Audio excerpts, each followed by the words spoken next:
All right, we're back.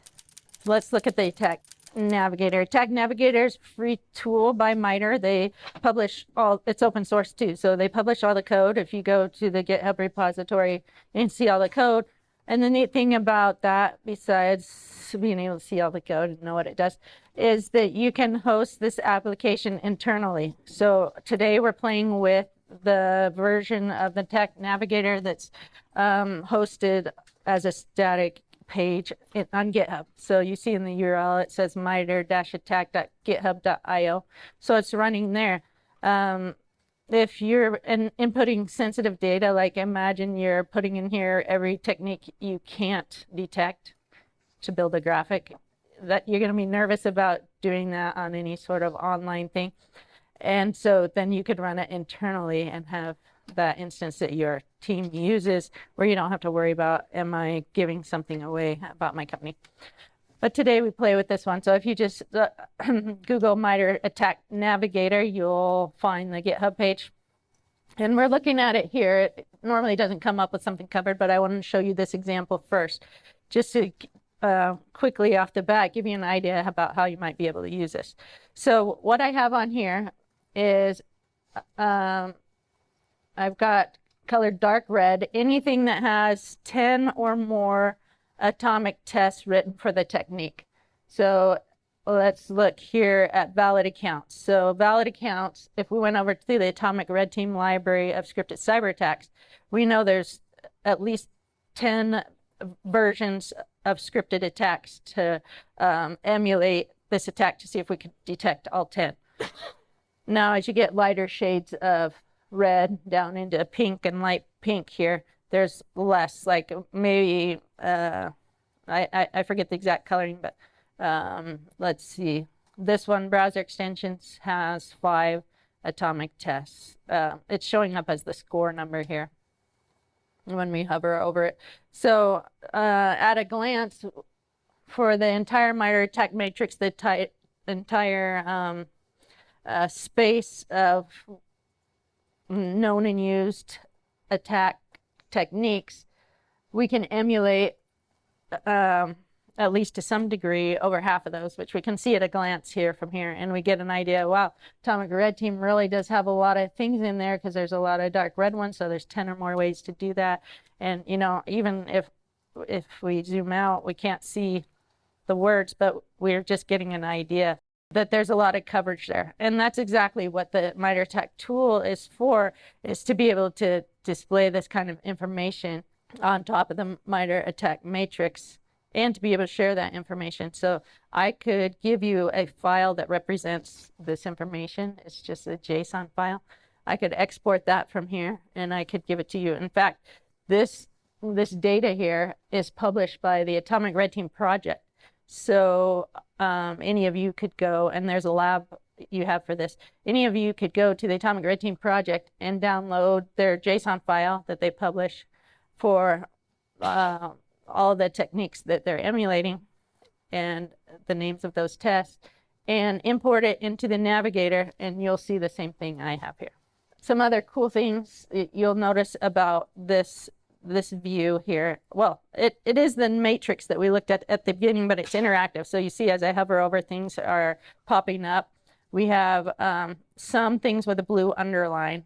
If they have a blue underline, it means that there's it has a link, a custom link added to it. So if I right click on this, and all this stuff up top is like standard for Attack Navigator, but then you can have custom links down here. So the Atomic Red Team layer has added custom links so that you could pivot right from this technique over to view the atomic, which is the scripted cyber attack. So then that'll take you over to the Atomic Red Team project. Well, that's no good.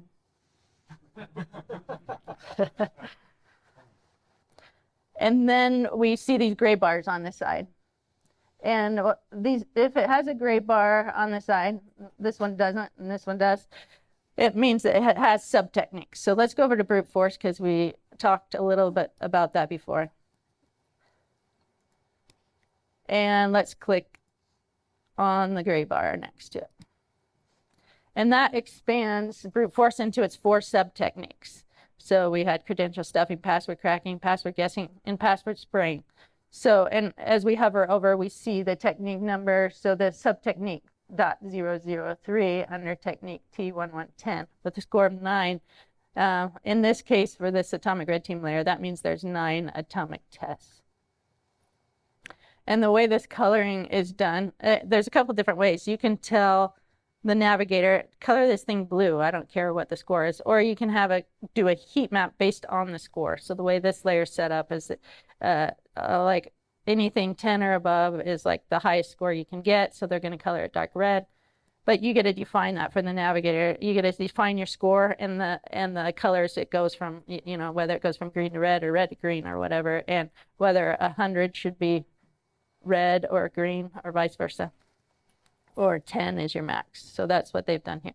So we see atomic red team doesn't have any scripted cyber attacks for password cracking, but they do have, well, actually, it says it has 1.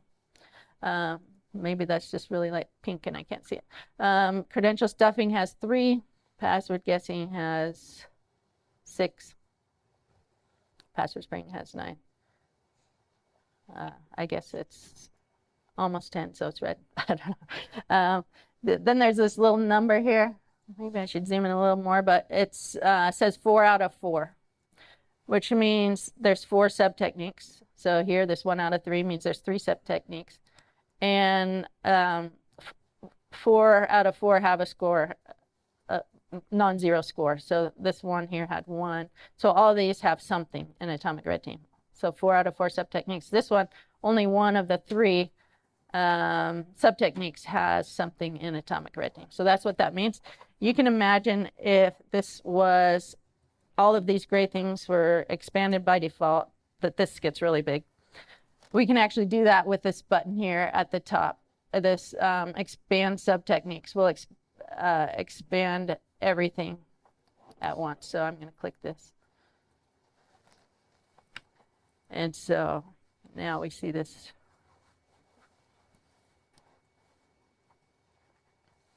really big view of everything expanded, which is kind of nice if you're trying to just see how red versus white it is. And, you know, maybe you could zoom out. You have all that. But it is a little overwhelming, hard to interpret. But you do have that option with the toolbar up here.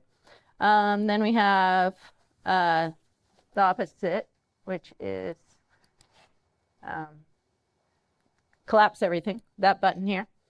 And then there's this one in the middle with the asterisk with the arrows, and that says expand annotated sub-techniques. And annotated means something has been added to it by the creator of the layer or by you. So if you add a comment to a technique, or you give it a score, or you give it a link, that's considered annotated. So, you know, none of these are annotated over here, but anything that has a color in this case is annotated. And so if we click this, basically everything that has at least 1 atomic test, every sub-technique will be expanded. So that's a little different. You know, it leaves off this section over here. Really, we shouldn't see any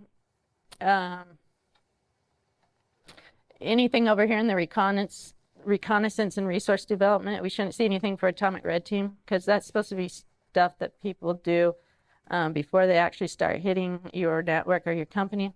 Sometimes we get submissions that show up over here, so we do have one over here, something to do with the hardware. I'll look at that. That probably has a better fit within the main tactics and techniques. Sometimes things apply to multiple areas, and so I'll probably move that over here just to be more consistent. But we have other layer controls here. So under this layer information, we can change the name of these tabs so that you can actually have multiple tabs. So you could have multiple layers showing here, and maybe one's attack group 1, attack group 2, attack group 3. You could have, and you give it a layer and you give it a description, and of course that layer name and description goes with the layer. So if I gave it this name and description and gave this layer to you, you would have the same name and description. I'm going to collapse this back down. maybe. Okay, that's a little better. So some other things we can do with this navigator is we can filter what shows up on here. So some techniques don't apply to all platforms. So they don't apply to Linux, or they only apply to Linux. So if you were only interested in Windows, you could uncheck these other things and they wouldn't show up. This pre is the pre-attack stuff. So before they start attacking you, reconnaissance and resource development. So setting up their infrastructure to attack you, that's the pre-attack stuff. Since, you know, if we're interested in emulating attacks and how we respond to it, that kind of stuff, then we probably want to unselect the pre and just take that off of our matrix that we're showing maybe to our management. So I've got that turned off. But so anyways, you've got filters there. Here's where we change our color palette. And so here it says a low score is 0, a high score is 10, and I want you to fade from white to dark red. So you've got that. But if you wanted it to show green, if you had a lot of tests, or maybe you're doing detections and you want green to mean that you have a lot of detections, then you could change your map there, and you can add additional colors, more than 2 colors as well. So the default is going from red to green via orange and yellow, you know, some typical heat map kind of thing. When you first load the Attack Navigator, it comes up like this, and it asks you, what do you want me to show? Do you want me to show the enterprise matrix, the mobile matrix? Do you want to open some other layer? So if you got a layer from somebody else, which is a JSON file describing the scores and coloring of the layer, you could open that. So we could say create a new layer, and we pick mobile enterprise or ICS.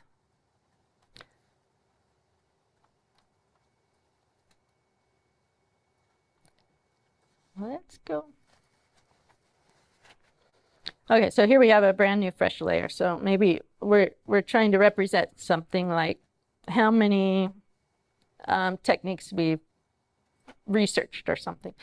So we find our technique. You can see as I hover over things, sometimes they show up in more than one category. So it is possible for techniques, the same technique, deploy container, to show up under 2 tactics. But it's the same technique number, T1610 and T1610. With these controls up here, you can control whether selecting one of these selects both across tactics or only the one you're actually selecting. So that's a selection control. So here I have selected here. I clicked here and it's select both, which isn't super obvious, but it has a black line around it now because I've selected it. And once I have it selected, I can tell it I want these to be colored blue, and then they're colored blue. Or I could say I want to add a comment to these and say, you know, done researching. When they have a comment, they get a yellow underline. So at a glance, you could look and say, oh, I wonder what that comment is that's here because of that yellow underlining. And then the comment shows up in the mouse over here. So we see done researching. We can also add a link, which would turn that blue. If we added a link, maybe we added a link over to our research that we did on the SharePoint. That would be an example of a link you wanted to add to that. And then this all ties in with all the data that MITRE already knows about attackers and groups. So we can go into this search area, and we could search for certain tactics and techniques or groups. And then we could select them on here. So let's go into our threat groups. We haven't actually searched for any term yet, but we could go into our threat groups, and as I hover over a threat group, so APTC, let's see, I don't know how to say that, Hackin Dragon, you can see something gets highlighted there. So that group uses that technique and the stuff behind that we can't see. Let's go with a popular group that has more things. So I'm going to select these. So like I said, it's not super obvious, but now everything every technique that groups use is selected over here, and you can see the darker black box around it. And now that it's selected, I could give it a score. Maybe I just give it a score of 1. Okay, and then the interface is a little weird because to get out of these little menus that pop up when you use any of these tools, you can't just click out of it. You have to click the button again. So I click the search button. And now I've got everything highlighted that this group uses. You know, so if I was working to prepare myself against an attack from this group, this would be a good place to start. And then I could give this group a layer. What was it? 28 or 38 did I pick? 28.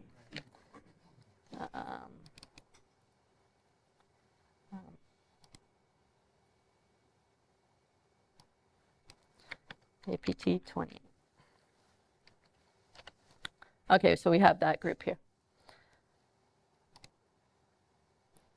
Let's go over. I'll start up a new tab, and I'll open another layer. Because we decided APT 28 is one of our most likely groups to be attacking us, because they target our organization, our type of organization. So then we go in here and we could do that again for another group that we're interested in.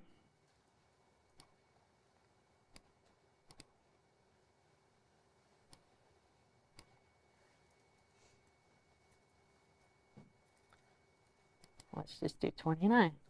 We'll give this a score of 1.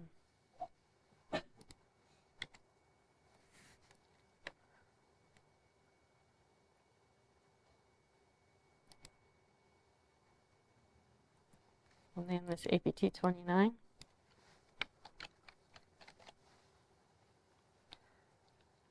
And we're going to do this for 1 more, because we're going to show how we can combine the data from layers to learn something new.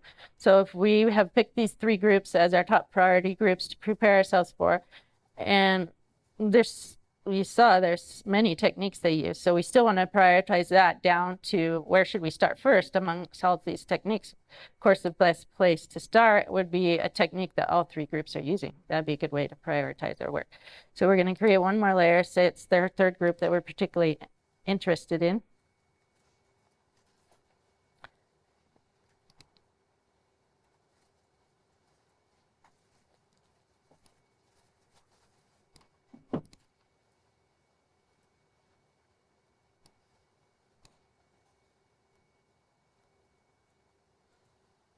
We'll do Axiom.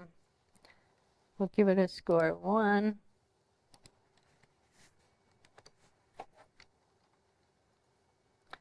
And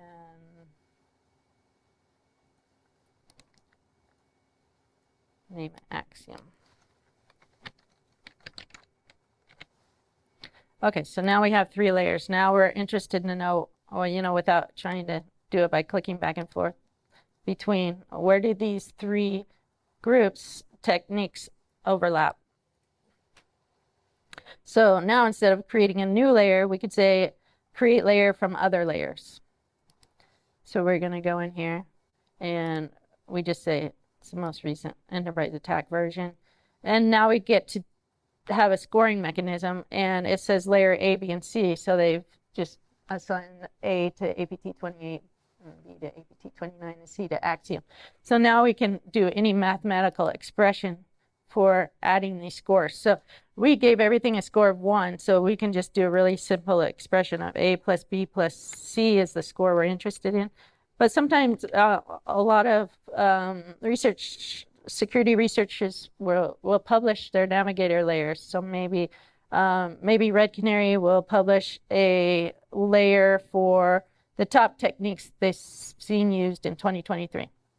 And so you're interested in that, but the score they use is 0 to 100, and then maybe you got a report from another security company and they were doing a score 0 to 10, but you don't really want Red Canary's information to be 10 times more important than the other one. So then when you do your formula, you could say take Red Canary's layer divide it by 10, and then add it to this other layer. So that's why you might do different math there, but we're just doing simple AB plus C. And, you know, a lot of options to customize that, but we create that. And so now we have this nice graph. If we hover over, anything that's red has a score of 1. So there's one of our 3 groups are using that technique.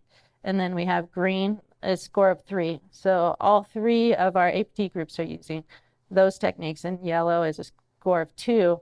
And so 2 of the 3 are using that. So as one way to prioritize our work, we could say we're going to start looking first and making sure we're prepared against exploitation for client execution, valid accounts, and public-facing applications for starter.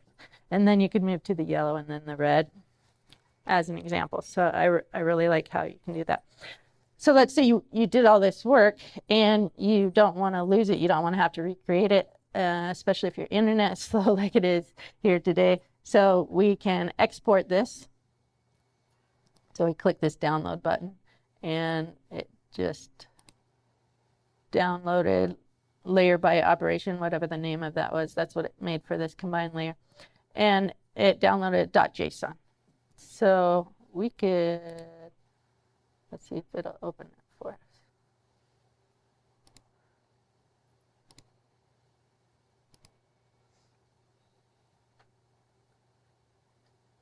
Yeah, so it's just a JSON file that's readable here. It's got the descriptions in it, everything it needs to know about what you scored things and, you know, what filters were on. You know, we don't have the pre-attack stuff, so it won't put the pre-attack stuff back in when somebody imports this layer. It'll have the scores and the colors and the color map that was being used. And, you know, if we disabled some techniques, which I haven't shown yet, but those would still be disabled or hidden, or, you know, if we didn't have Linux stuff on here, it still wouldn't be showing, that kind of thing.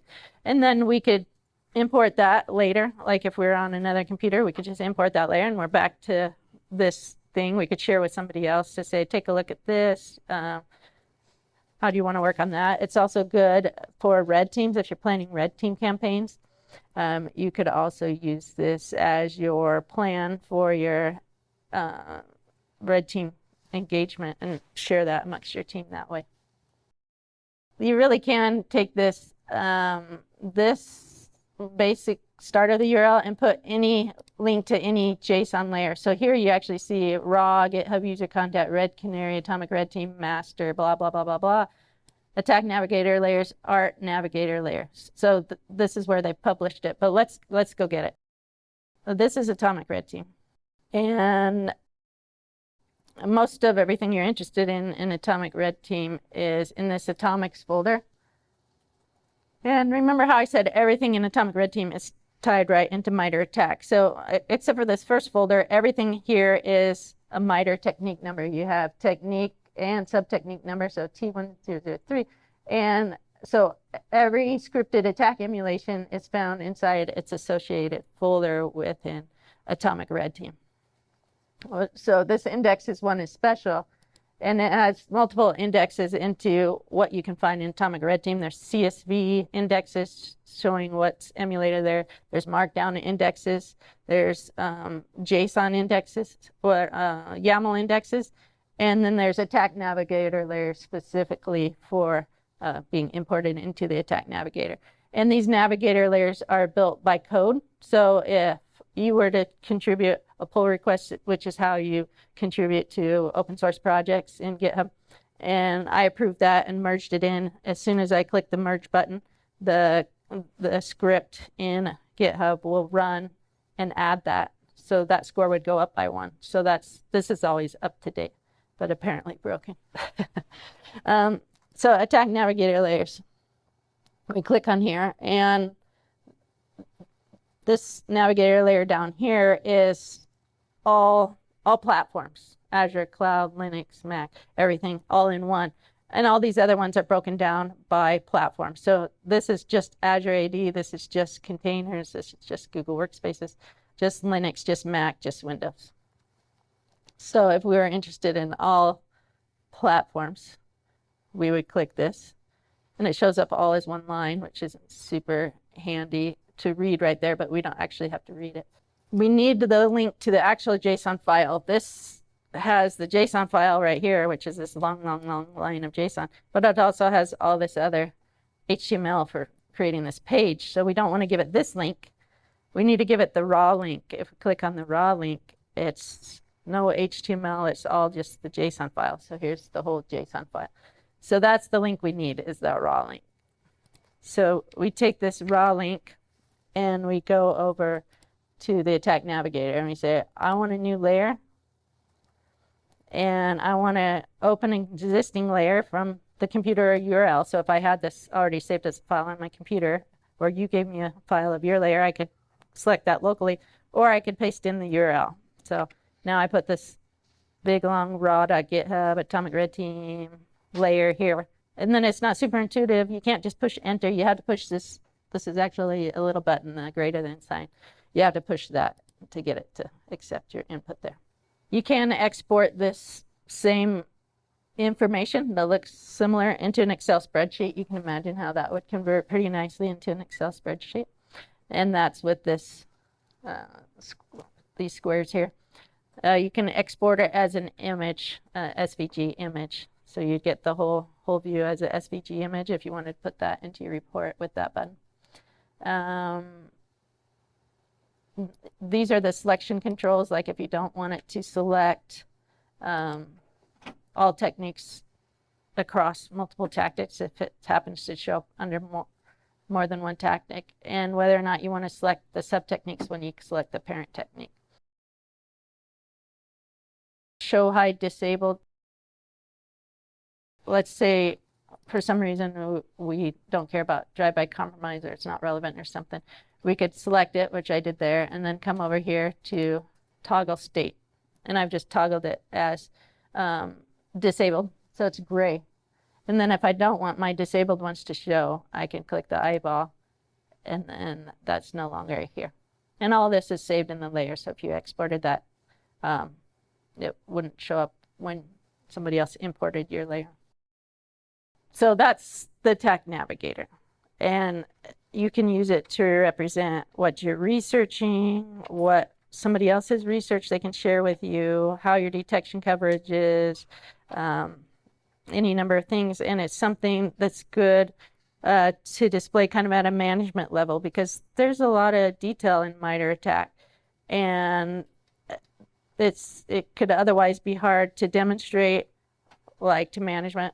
Let's say you're working on Atomic Red Team, how much is really in Atomic Red Team if you had to just like give them a big list. But if you're like, everything that's not white, we have something for. And so like in a second, just glancing at the image, they're like, yeah, you got about half covered or whatever. So it is really good, like kind of placeholder and a way to get a lot of information across at a glance. And you can share this information too. So that's the Attack Navigator.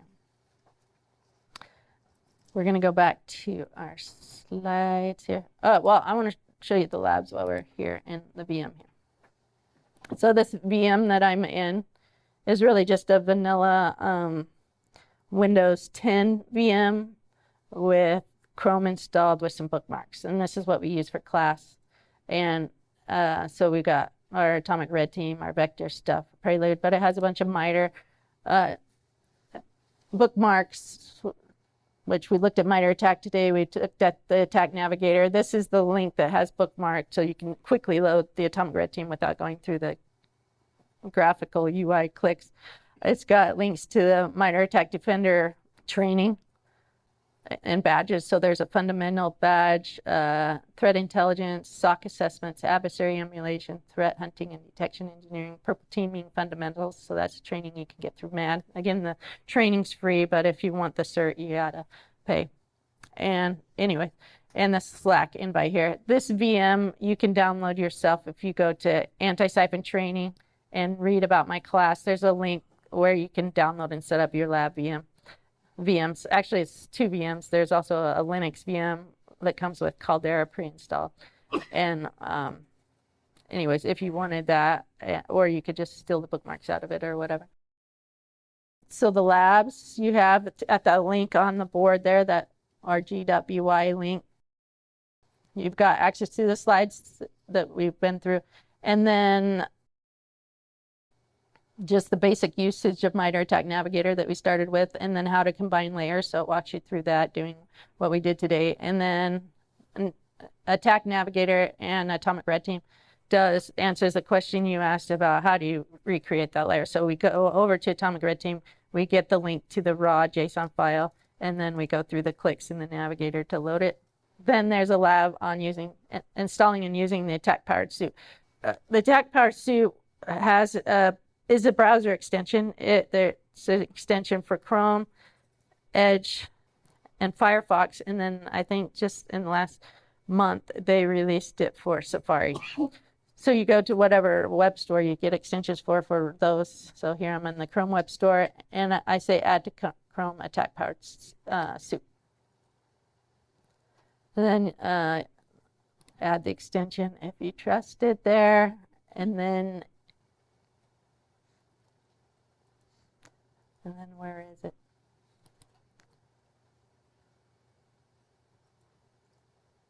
Okay, I'm going to pin this here. So this little purple ampersand is Attack Powered Suit. So I was going to tell you what I found out about the Attack Powered Suit. The original author said it was because he was referring to the exoskeletons that people can use like in a warehouse. So to pick up a big heavy box, you really just have to indicate you're trying to pick up something, and then the exoskeleton does the muscle work for you. So that's what the suit is. And it is fitting. So, you have this power of MITRE ATT&CK, and then you can get access to it through this extension. So let's use the extension. So let's say that we are on the Atomic Red Team site. Let's go over. Well, actually, this is kind of a bad example because it's not a great web page. But if you were on a web page somewhere reading a blog and they made reference to a technique number, you could highlight that technique. And now you have this right-click menu, Attack Powered Suit, where you can say, open this in a new tab. Oh no, I just opened Attack Powered Suit. We can use this in its own tab, but we can also search right here in this little like flyout window. We can search for something. So maybe we are wondering how PS-exec is used by attackers. So we type in PS-exec, and then we can filter. Do we want to see everything, if there's software and groups that are using it on any of their matrices, the ICS Mobile or Enterprise? Are we only interested in techniques or only tactics? We could filter all that down here. So here we have PS-exec as software, so we can read about the software itself. Here we have another software that refers to it. So let's turn off softwares because we're not interested in software. So then we have technique 1569, where you can use PS-exec to accomplish this technique. So maybe that's what we were looking for.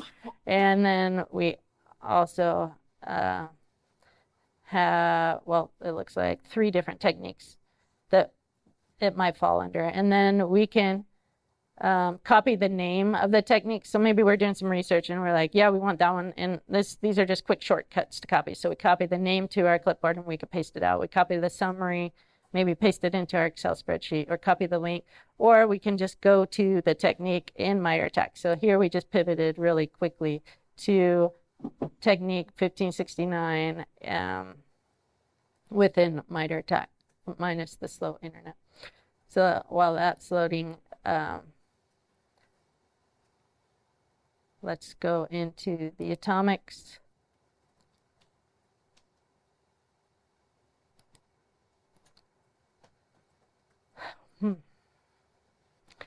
And we'll go into one of these.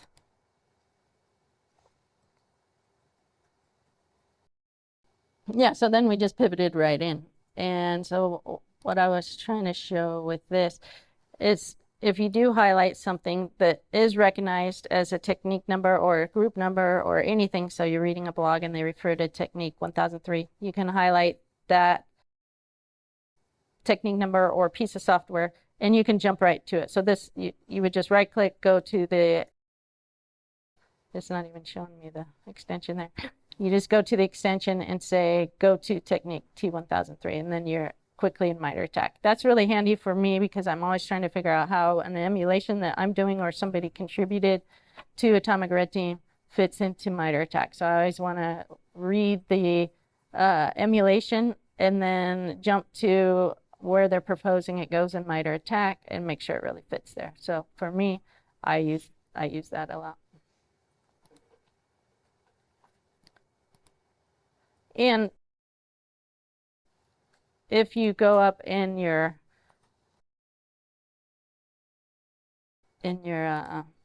browser bar and you type in ampersand,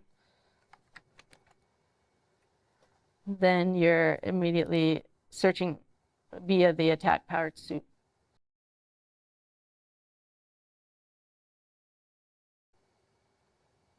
There we go. Yeah. So you do the ampersand and then press tab, and then whatever you type in here is really basically the same as if you had clicked on the purple ampersand and were searching for something there. So in summary, the Attack Powered Suit, you get this orange icon for your extension in your browser. You get this place to search, which is filterable. I didn't go over it, but there's this bookmark section too. You could bookmark for whatever reason. You bookmark certain techniques. Then you can refer back to the bookmarks. You can export the bookmarks as a MITRE ATT&CK layer. So you go through and you bookmark 10 techniques, and then you say, export this as a MITRE ATT&CK layer. You can open that up on the Navigator, and then all of those are colored or scored as you specify in your bookmark with whatever notes you put in there. So all these tools are tied together. And I got my little exoskeleton suit here. A couple of other tools that I just wanted to really briefly cover that you probably heard about.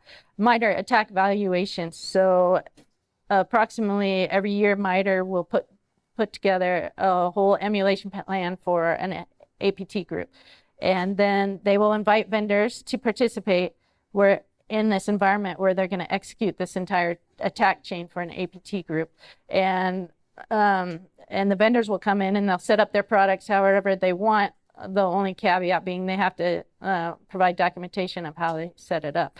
And then they're going to run this attack, and then MITRE publishes the results that say, when we did this technique, this product responded in this way. It had telemetry, it had an alert, it blocked it, whatever. And then when we did this, this happened. And so you can go in and look at the results of each of these. There's been about 6 of these attack evaluations so far. And you can say, well, how did this product do versus this product versus this product, and maybe get a little bit of an idea about how it's going. Although I say maybe with a caveat, because the vendors get to set it up however they want, you know, and it's going to take research for you to say, well, were they using default settings, or are they using crazy sensitive settings that if I use that environment, it would be in my environment, it'd be completely useless because it's alerting on everything under the sun, and that's not helpful to me. So you know, it is what it is. It can give you some hints. MITRE doesn't score the results, they just publish them. So like, we did this, these products did this, and you know, you can look up the details of how they're configured and then do what you can do with that. But you know, you can't just say, well, this product alerted on 100%, that's the winner, because it could come in and alert on everything that everybody ever does, and then that wouldn't be usable potentially. So these are the evaluations that they've done so far, and their participants. An example from the Turla one. And then, so if you go to their link that I have there that talks about getting started, here's an example of the results. So we can say, on the left is their emulation plan, the things they did in this environment. We did user execution, masquerading, we used uncommon ports, and you can pick which vendors you want to compare. And so it'll say whether it had an alert, whether it blocked it, whether at least there was telemetry that could potentially be worked into an alert, and whether it came right away or was delayed. And I already mentioned it's still a little complicated. It's not just super straightforward, like pick the one with the most alerts and you found your winner kind of thing. Okay, adversary emulation library. So these emulation plans that they come up with, they publish. So if you wanted to emulate Turla, they've got a great plan. It's all on GitHub with the background story of what the group generally attacks and why, and how they set up their infrastructure and what order they go through things like for a specific campaign they do and the commands they run. It's all very detailed, but it's also advanced. So you can't take your typical maybe SOC analyst or blue teamer and just say, go emulate this. It pretty much needs a red team operator, you know, that sort of skill level. So MITRE came up with micro emulation plans really because of that. They want to make this more usable, and they can't just tell everybody, get a red teamer and then have them do this, even though we have this great plan, because usually it involves setting up a C2 server and all this. So they came up with micro emulation plans that are more like atomic tests, where you just download an executable that they created for you, and you can run it on the command line and say, emulate this.exe, and you can do option 1 or option 2, and it'll do it in the 2 or 3 different ways it can do it. And it's that easy. You've just emulated something by calling an executable with an option of which way you want to emulate it. And so they've made those. So these are their full emulation plans, the ones that would take, you know, basically a red team operator to run through the emulation plan for you. And they're all in YAML format, very similar to the format you'll find for atomics. And then their micro emulation plans. These are the ones they currently have. So they have an executable you can download that will do process injection, and then you can see, did we detect or block this? Here's one that clears the Windows event logs. So you got full emulation, micro emulation, and then micro emulations maybe in between atomic testing and full emulation. Atomic testing is usually like 1 or 2 lines of code to emulate a really unit, like the smallest unit of an attack. Of course, you can combine those together. That's the summary in there. You have those slides. And so thank you for coming.